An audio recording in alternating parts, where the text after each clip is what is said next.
반갑습니다. 쌀쌀한 날씨에도 불구하고 예배당에 오신 것 주님의 이름으로 환영합니다. 오랫동안 먼 길을 가셨다고 오신 분들도 오늘 몇 분 보이시고, 또 아주 오랜만에 오신 분들도 계시고 잘 오셨습니다. 하나님께서 우리에게 이 자리에 보내신 것이요, 하나님의 은혜인 줄로 압니다. 함께 나눌 말씀의 제목이 원숭이의 타이핑이에요. 창세기에 관한 말씀을 함께 나누려고 합니다. 지난주에 그리고 지난 주간에 우리가 신년 특별 새벽 기도를 하면서 믿음으로 말미암아 의롭다함 받습니다. 오직 예수 그리스도를 믿음 외에는 우리를 의롭다 하게 할 것이 없고, 예수 그리스도를 믿는 것 외에는 우리를 구원할 다른 방도가 없습니다. 이 땅에 구원 얻을 만한 다른 이름을 주신 일이 없기 때문에 오직 예수 그리스도 믿음으로만 우리가 구원받습니다 라고 하는 말씀을 함께 나누었습니다. 그러면 이처럼 믿음의 집을, 복음의 집을 지을 때 그 기초가 무엇이 되어야 하는가 한번 따라 하십시다. 창조신앙. 태초에 하나님의 천지를 창조하시니라, 이 말씀이요 기초로 든든하게 서 있을 때 그 위에 믿음을 집을 지어도 흔들리지 않습니다.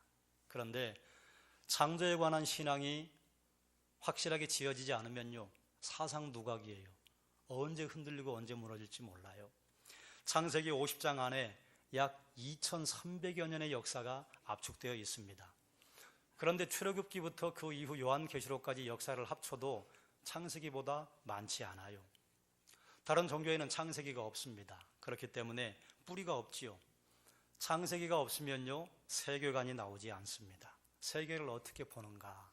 세계관이 나오지 않으니까요 역사관도 뚜렷하지 않습니다. 가치관도 정립이 되지 않습니다.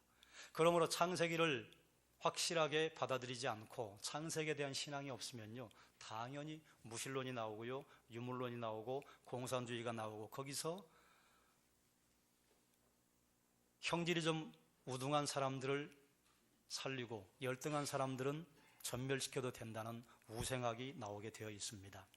창세기 1장이 믿어지지 않으면요 그 위에 갈라디아의 집을 짓고 로마의 집을 지어도 그 집이 흔들흔들하게 되어 있습니다. 창조신앙이 든든해야 믿음의 집을 지었을 때 튼튼한 반석 위에 집을 짓는 것과 같습니다. 창세기에는요 기원에 관하여 설명하고 있습니다. 우주의 기원, 인간의 기원, 죄의 기원, 그리고 악의 기원, 살인의 기원, 문화의 기원, 문명의 기원, 민족의 기원이 대단히 다양하게 이 50장 안에 압축되어 선포가 되어 있습니다. 창세기는 신구약 66권 가운데 굉장히 중요한, 어쩌면 가장 중요한 책 중에 하나일 것입니다. 그렇기 때문에 그리스도인은 창세기를 바로 알고 창세기를 바로 공부해야 할 필요가 있습니다.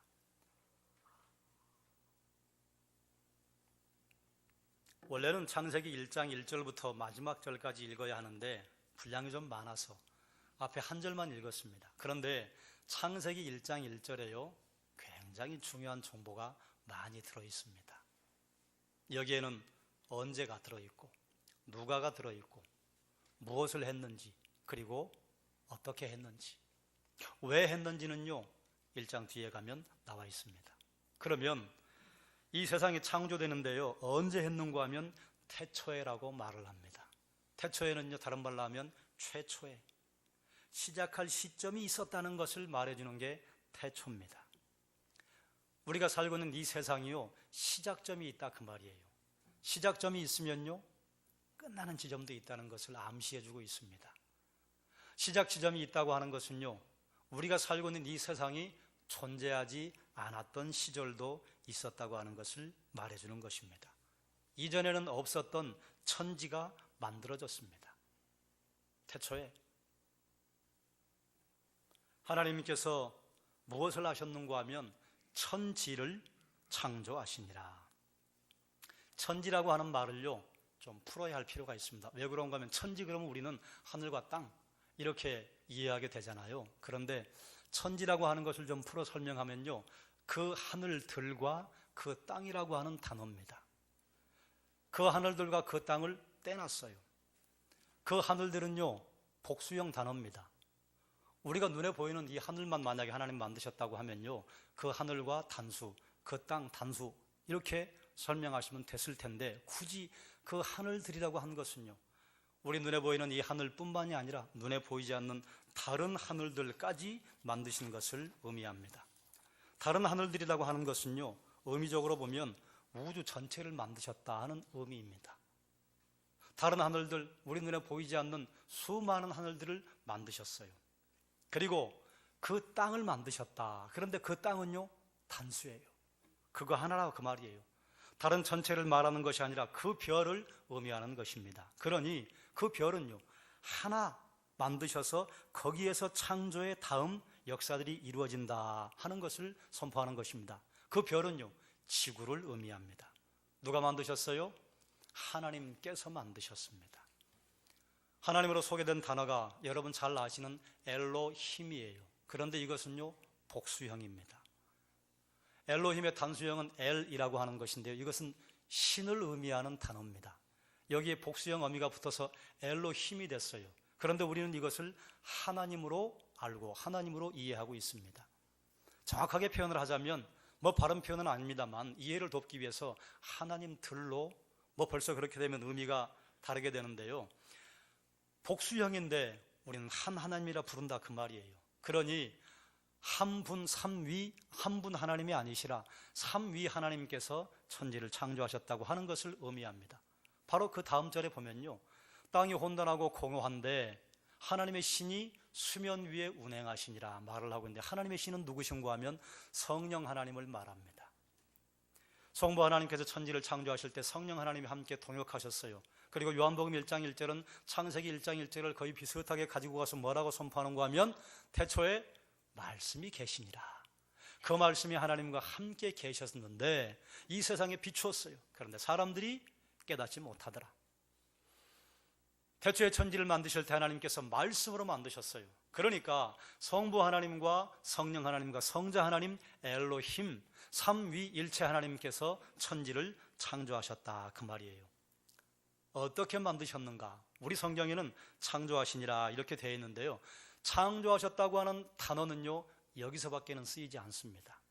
이것은 어떤 의미를 가지고 있는가 하면 아무것도 없는 무에서 유를 만들어내신 것에 오직 창조주 하나님에게만 쓰는 것입니다. 우리가 컴퓨터 부품을 사다가 조립을 해서 완성품을 만든다든지 진흙을 이렇게 저렇게 얼기설기 만들어서 뭔가 하나 조각을 만든다든지 이런 건 창조라고 하는 게 아닙니다. 아무것도 없는 상태에서 뭔가를 만들어내신 것을 창조했다. 그러면 무에서 유를 어떻게 만들어내셨는가? 말씀으로 만들어내셨어요. 6일 동안 말씀으로 만드셨습니다. 그런데 하나님께서 천지를 창조하신 것을 보면요, 대단히 질서정연합니다. 여러분, 뜨개질을 할 때 털실을 가지고 뜨개질을 하잖아요. 예전에는 가끔 못 입는 좀 오래된 토록 같은 것들은 다시 실을 풀렀잖아요. 실을 풀러서 또다시 뜨개질을 했어요. 그런데 실을 풀는데 이걸 잘 감아야 되는데 감다가 엉클어졌어요. 그러면 그걸 다시 쓰려면 어떻게 해야 합니까? 정리해야 돼요. 엉킨 거 풀어내야 돼요. 그런데 이걸 휙 던져놓으면 그게 알아서 다시 제 위치로 배열이 될까요? 그렇지 않습니다. 질서가 있어야 돼요. 뭔가 새롭게 만들어진다고 하는 것은요, 누군가 뭔가를 해야만 새롭게 만들어집니다. 하나님께서 천지를 만드신 것이요, 대단히 질서정연합니다. 하나님께서 맨 처음에 무엇을 만드셨느냐? 그 하늘들과 그 땅을 만드시고 그 땅은요, 물에 뒤덮여 있었습니다. 그러니까 하나님이 첫째 날에 이것을 만드셨다라고 말씀을 마치시기 전에 그 전에 뭘 만드셨는가 하면 우주를 만드시고 그 땅이라고 하는 지구별을 특별하게 하나님이 만드셔서 그 안에 역사를 이루셨는데 어떤 역사를 하고 계셨는가 하면 땅이 혼돈하고 공허했다 이렇게 말해요. 혼돈하고 공허했다고 하는 것은요, 그 땅 지구별이 만들어지긴 했는데 아직 형체가 만들어지지 않았다는 의미고요, 그 안에 뭔가 채워져야 되는데 채워지지 않았다고 하는 것이 혼돈하고 공허하다고 하는 의미입니다. 그 땅이 물로 덮여 있었어요.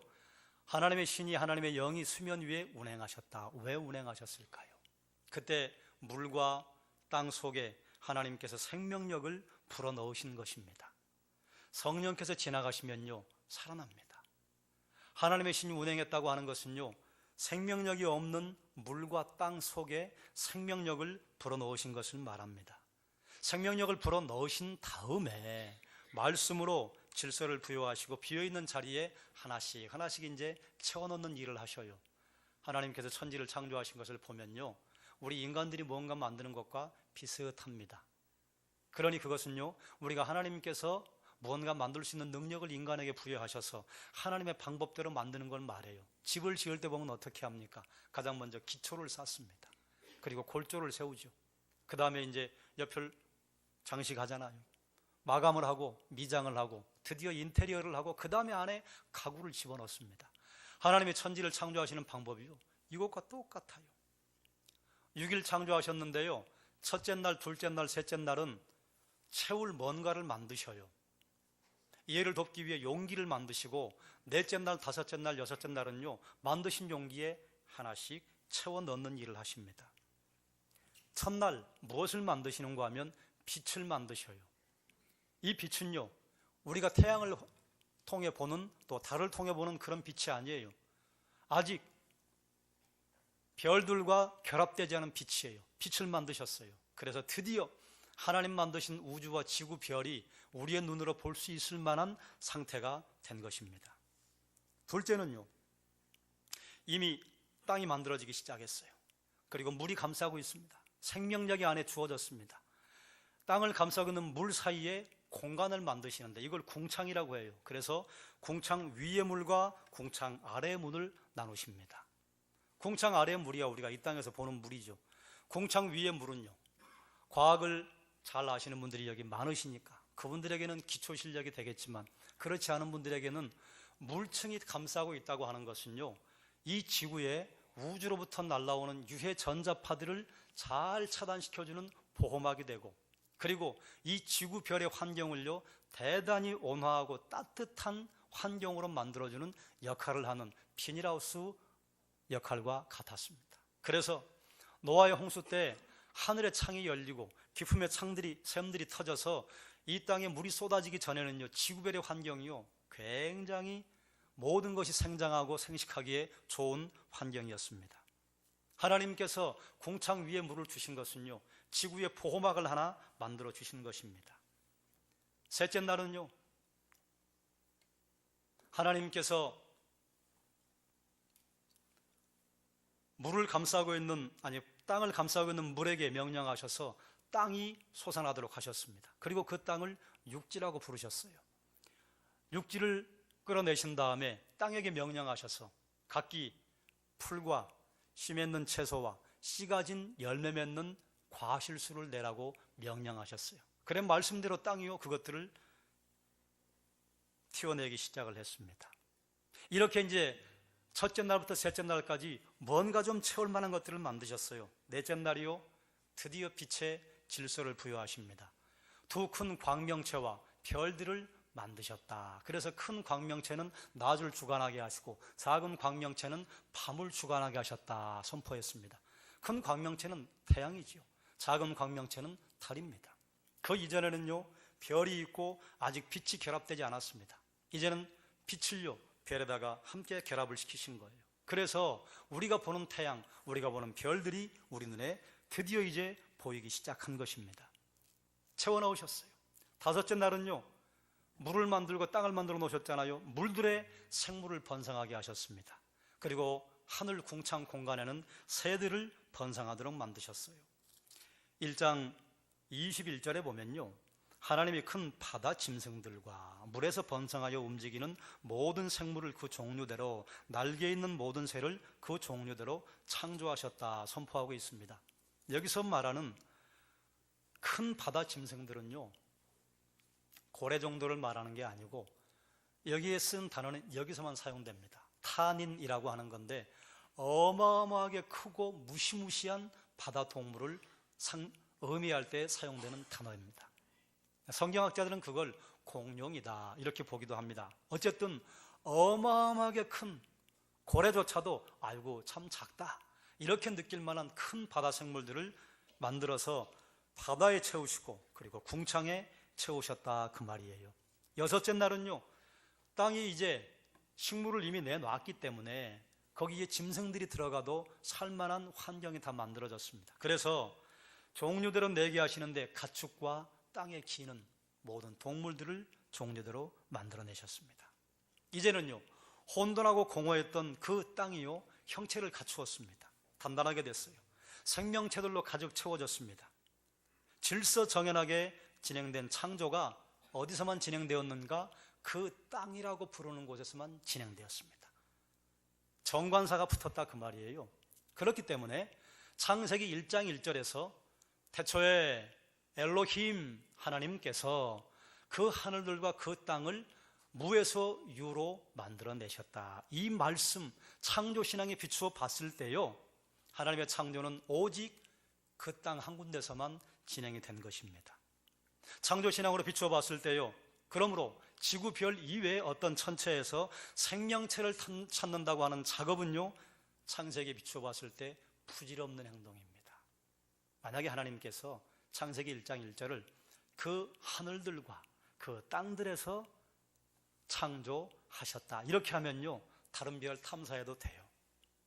저는 전문적인 과학자가 아니니까 잘 모르겠습니다만, 우주에서 생명체를 찾으려고 하는 것은요, 순수한 과학적인 동기가 아닙니다. 그 뿌리에는요, 지구별 말고 어디엔가 우연히 발생한 생명체가 있을 거야. 하나님의 창조를 뒤집어 엎고 하나님의 창조를 부인하기 위해서 계속해서 국민들의 세금을 쏟아붓고 있는 것입니다. 어떤 사건이 어떻게 벌어질지 모르겠습니다만, 우리가 창세기 1장 1절을 믿는다면요, 지구별, 그 별 단수를 썼습니다. 그 별 외에서는요, 6일 창조가 일어나지 않았다 그 말이에요. 그러면 이제 창세기 기사를 모세가 기록을 했다고 우리는 알고 있는데요, 지금으로부터 4,000년 전에 기록된 기록물 아닙니까? 그러면 그때 당시에 이스라엘 백성들이 하나님을 믿었고, 그리고 그 외 모든 다른 민족들은요, 다른 신을 섬겼어요. 창세기의 창조 기사는 다른 역할이 있습니다. 굳이 왜 하나님께서 넷째 날 큰 광명체와 작은 광명체와 별들을 만드셨다고 해, 달 그러면 될 것을 왜 광명체라고 표현을 하셨을까요? 연구하니까 당시에 수많은 사람들은요, 태양과 달과 별들을 신적인 존재로 숭배했습니다. 거기에 신의 능력을 부여하고 신의 능력이 있다고 믿었어요. 그러나 창세기는요, 그런 것들이 하나님의 창조물과 같다 말씀하시는 거예요. 들에서 보는 풀 한 포기, 들에서 보는 나무 하나, 그리고 들에서 보는 과목 하나, 이것들이요, 하나님의 창조물인 것처럼 해와 달과 별도 하나님께서 만드신 것이다. 그러므로 해와 달과 별이 위대한 것이 아니라 그것들의 능력을 부여하신 하나님께서 위대하신 분이다 하는 것을 선포하는 것이 창세기의 기록입니다. 고대인들은 다신론을 믿었습니다. 유일신이 아니라 여기도 신 저기도 신, 인간보다 좀 능력이 뛰어난 것을 보면요, 무조건 신적인 존재를 부여했어요. 어마어마한 산을 보면 거기에 신적인 무언가 있다고 믿었고, 굉장히 큰 바위를 보면 거기에 신이 있다고 믿었고, 큰 대양과 바다를 보면 거기에 신이 있다고 믿었고, 그리고 굉장히 큰 나무를 보면 거기에 또 신적인 무언가 있다고 믿었습니다. 그러나 창세기는요, 유일하신 하나님, 삼위일체 하나님, 엘로힘 하나님, 그러므로 우리가 섬겨야 할 분은 누구신가? 창조주 하나님이시다. 고대 민족들의 설화에도요, 창조 설화가 있습니다. 그러나 창세기처럼 이렇게 자세하고 질서정연하지 않습니다. 다른 이방 민족들의 창조 설화를 보면요, 되게 비슷합니다. 출생이요, 신들이 서로 싸워요. 그리고 신들이 결혼도 하고 거기서 해도 낳고 달도 낳고 이런 식이에요. 인간들이 듣기에 대단히 합리적이고 알고 그럴듯하네. 그런데 이 신들이 무슨 행동을 하는가 하면 사람들의 숫자가 많아지는 걸 염려해서 전염병이나 기근이나 홍수로 인구의 증가를 억제하는 설화의 내용들이 꽤 많이 있습니다. 그런데 창세기는 뭐라고 이야기해요? 창조주 하나님께서는요, 바다의 생물을 만드시고 생육하고 번성하라고 하시고, 궁창의 새들을 만드시고 생육하고 번성하라고 말씀하시고, 이 땅에 인간을 만드신다며 생육하고 번성하라고 말씀하세요. 하나님은 생육하고 번성하라예요. 고대인의 창조설화에 보면요, 거의 대개 또 어떤 공통점이 있는가 하면 신들이 인간을 만들었다고 하는데요, 인간을 만든 이유는 무엇인가 하면 신들이 먹을 먹거리를 준비하는 노예로 만들어요. 다른 이방 민족의 창조설화에는요, 신들이 인간에게 먹을 걸 착취해가요. 그런데 창세기에는요, 하나님께서 풀과 채소와 과목들을 만드시고 그것들을 사람들에게 먹거리로 주십니다. 우리 하나님은 착취해가는 분이 아니라 인간들을 먹여주시는 분이라 그 말이에요. 그러면 이처럼 오래전에 4,000년 전에 기록된 창조의 기사, 아니 그보다 더 오래전에 있었던 창조의 사건이 우리와 무슨 상관이 있다는 말입니까? 지금도 수많은 사람들이 하나님 이외의 것을 신으로 모시고 살아갑니다. 지금도 수많은 사람들이요, 인간의 역사를 해석하고 이해할 때요, 하나님의 시각으로 보지 않고 억압하고 그리고 전쟁을 일으키고 그리고 열등한 민족은 당연히 이 땅에서 없애야 한다고 하는 생각들을 가지고 진행하고 있습니다. 지금도 여전히 수많은 신들을 그 신들의 수준으로 이해하면서 하나님을 그런 수준으로 이해해요. 하나님, 무서운 하나님, 어떻게 하나님이 이렇게 다른 사람들을 멸망시키는 일을 할 수 있는가? 그런 생각으로 하나님을 봅니다. 여전히 지금도 창세기가 기록되었을 당시에 그 시절에 그런 영적 상황이요 만들어지고 있다 그 말이에요. 그러므로 창세기는 지금도 우리에게 살아 역사하는 하나님의 말씀이 된다 할 것입니다. 이제 그 땅에는 생명력이 충만하게 되었습니다. 하나님 모든 것을 만드셨어요. 모든 것을 만드신 다음에 마지막으로 인간을 만드십니다. 창세기 1장 26절부터 28절까지 사람을 만드시는 장면이 자세하게 나오는데 거기에 뭐라 말씀하시는가 하면 우리가 우리의 형상대로, 우리의 형상을 따라서 우리의 모양대로 사람을 만들자. 하나님의 형상대로 그리고 모양대로. 형상이라고 하는 것은요, 하나님의 모습을 그대로 따라서 만들자는 것이고, 모양대로 만들었다고 하는 것은요, 우리를 만들었는데 우리가 진짜는 아니라는 거예요. 하나님의 형상은 진품이에요. 하나님의 모양은 복사품이에요. 그런데 복사품이 진품과 똑같아요. 그런데 복사본은요, 진짜는 아니에요. 그러면 우리는 생각해 봐야 합니다. 우리가 하나님의 형상을 닮았다고 하는 것이 무엇을 말할까? 우리의 인간이 무엇으로 구성되어 있습니까? 몸과 영혼. 자, 그러면 우리 몸이 하나님과 비슷할까요?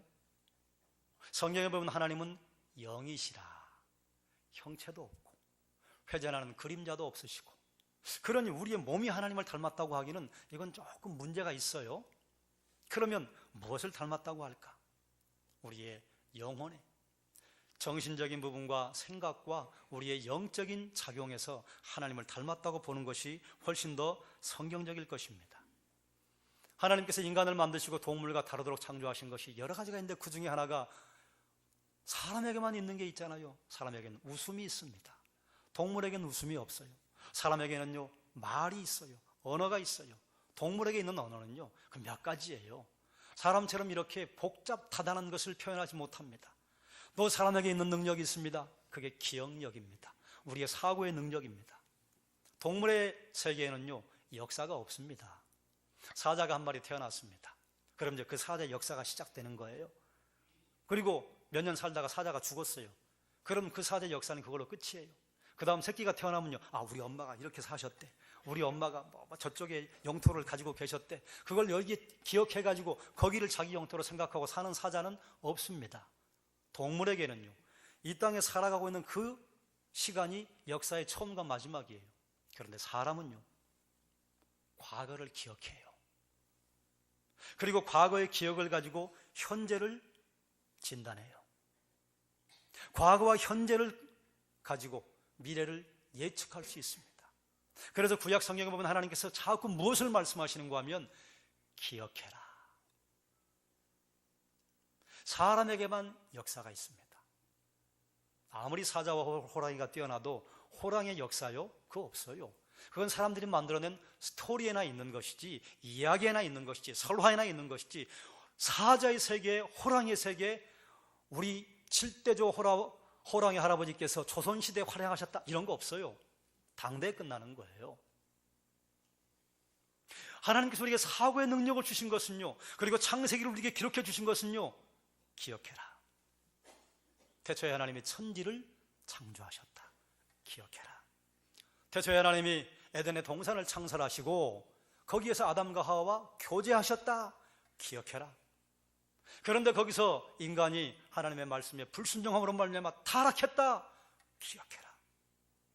타락으로 끝내신 것이 아니라 타락했을 그 당시에 하나님께서 이미 우리 인간들을 구원할 계획을 만들고 계셨는데 그걸 하나님의 작정이라고 합니다. 하나님 미리 작정하셨어요. 창세 에덴 동산에서 여인의 후손이 날 것인데 그 후손은 단수의 단어로 사용됐습니다. 단 한 명이 날 것인데 그 단 한 명, 그가 뱀들의 머리를 부서뜨릴 것이고 뱀은 그 후손의 발꿈치를 상하게 할 것이다. 기억하라 그 말이에요.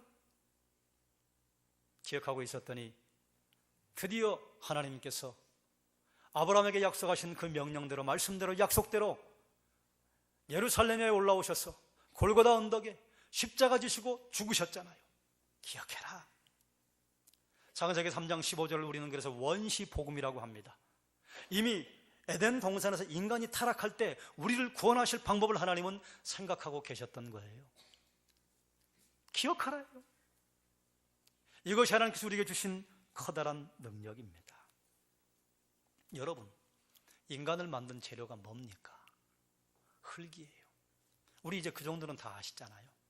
우리 몸에서 생기가 빠져나가면요, 우리 몸에 있는 구성 성분과 흙에 있는 구성 성분이 99%가 같다고 하잖아요. 흙에서 왔어요. 그리고 영원히 떠나면 흙으로 돌아가요. 키가 180이 넘는 사람도 흙에서 왔어요. 160이 안 되는 사람도 흙에서 왔어요. 미스 코리아도 흙에서 왔고요. 객관적으로 좀 덜 생긴 사람도 흙에서 왔어요. 백인 정도, 황인 정도, 흑인 정도 흙에서 왔어요. 창조의 기사를 읽지 못하면요, 백인은 우월하다고 하는 것이 맞아요. 흑인은 좀 열등하다고 하는 게 맞아요 라고 말을 해요. 그러나 창조의 기사를 읽고 창세기를 읽으면요, 우린 똑같다. 그 누구도 우열이 없다. 하나님 앞에서 평등한 피조물이에요. 하나님의 형상대로 만들어졌다고 하면요, 그 어떤 사람이라 하더라도 함부로 할 수 없습니다. 흑인이니까 노예로 삼아도 됩니까? 하나님의 창조의 기사를 아는 사람이라면요, 그렇게 할 수 없습니다. 어르신들에게 대단히 죄송합니다만 얼마 전에 지각이 없는 한 정치인이 생산 능력이 다 떨어지신 어르신들에게는 참정권 줄 필요 없습니다, 이런 말도 안 되는 소리를 했습니다. 그래도 됩니까? 생산 능력이 떨어진 인종들은 고려장을 하자고 하는 게 우생학입니다. 그래도 됩니까? 우리에게 많은 것을 주던 부모님이 건강하실 때는 부모님에게 우리가 효도를 하지만 부모님이 생산 능력이 떨어지고 이제는 돌봐야 할 때 부모님을 버리는 게 그게 됩니까?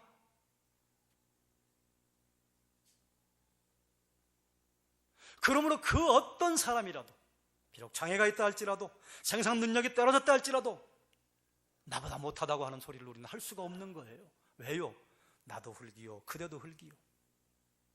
어떻게 흙이 더 나았다고 다른 사람 앞에 주장할 수 있어요? 창세기는요, 그러므로 4,000년 전의 기록으로 끝나는 것이 아닙니다. 창세기의 기록을 믿고 있느냐 믿지 못하고 있느냐가 지금 여기를 결정합니다. 사람들의 삶의 모습이 바뀌고요, 그리고 사람들이 다른 사람들을 어떻게 대하느냐, 사람들을 대하는 방법이 바뀝니다. 우리는 창세기 1장 1절 앞에 서면요, 선택의 기로에 서게 됩니다. 이것을 받을 것이냐 말 것이냐, 다른 말로 하면 믿을 것이냐 말 것이냐. 어떤 사람은 진화를 주장합니다. 그리고 진화는 과학이라고 하는 옷을 입었어요. 그리고 우리 학생들의 교과서에서도 진화를 과학이라고 가르쳐요. 그 말씀이야 제가 교회에서 몇 차례 드렸으니까. 만약 진화가 과학적인 이론이 되려고 한다면요, 증명 가능해야 합니다. 과학이라고 하는 게 뭡니까? 증명 가능해서 이론이 되는 거 아니에요? 그리고 이 지구상의 닫힌 시스템 안에서 언제나 어디서나 진화라고 주장하는 현상들이 일어나야 합니다. 그런데 여러분, 해외 토픽에서 갑자기 관악산에서, 아니 관악산은 원숭이가 없으니까 서울 대공원에 있는 원숭이가 사람 되었다고 하는 기사를 보신 적이 있습니까? 서해안에서, 남해안에서, 동해안에서 물고기가 발이 나와가지고 걸어놨다고 하는 해외 토픽을 본 적이 있습니까? 어느 날 갑자기 악어가 걸어다니다가 날개가 생겨가지고 날기 시작했다는 해외 토픽을 보신 적이 있습니까? 한 번도 본 적이 없습니다. 왜요? 일어나지 않으니까요. 진화는 과학이 아닙니다. 진화를 과학이라고 하는 것은요, 정말로 과학적이지 않은 비과학적인 발언입니다. 정확하게 말하면 진화는요, 신앙입니다.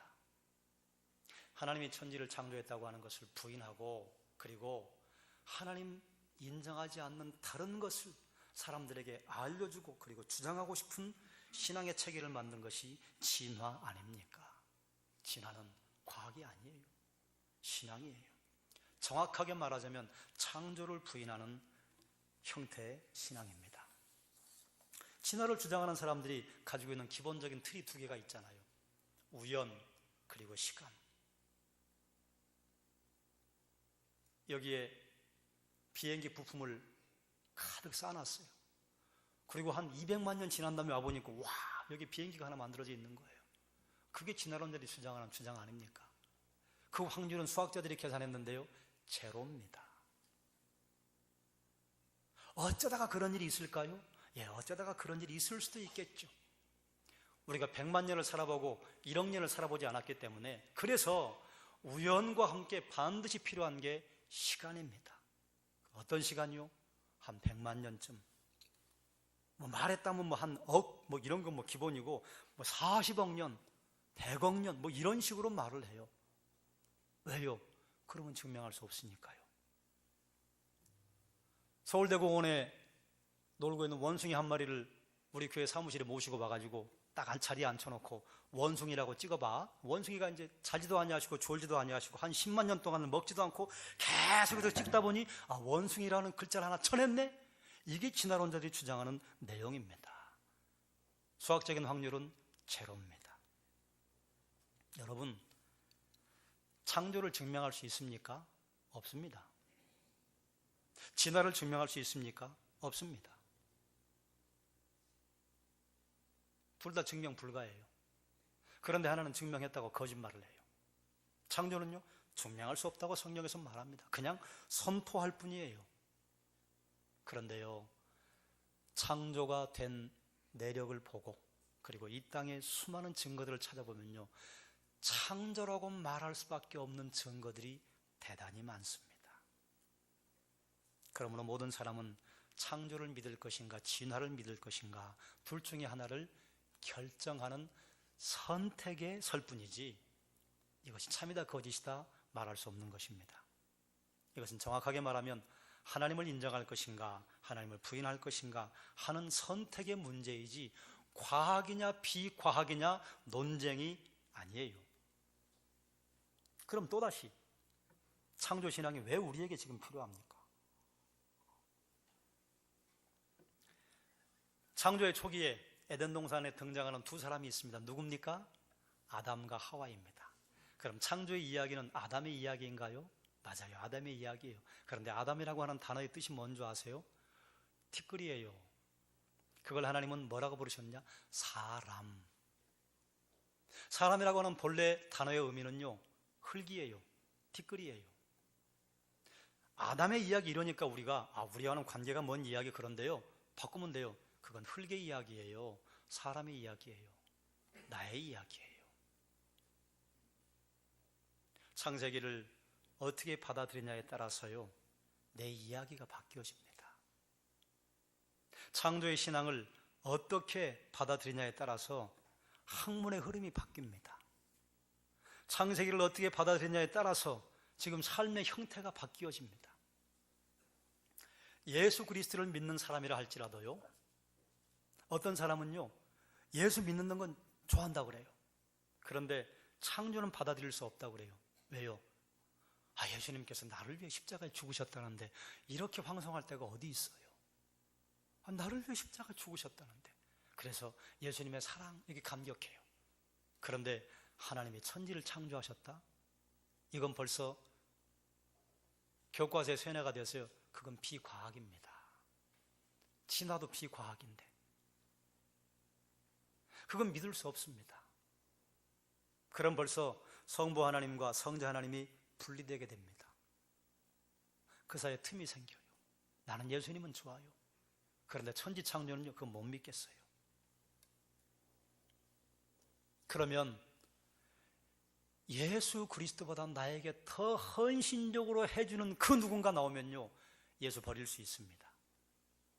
그러지 않겠습니까?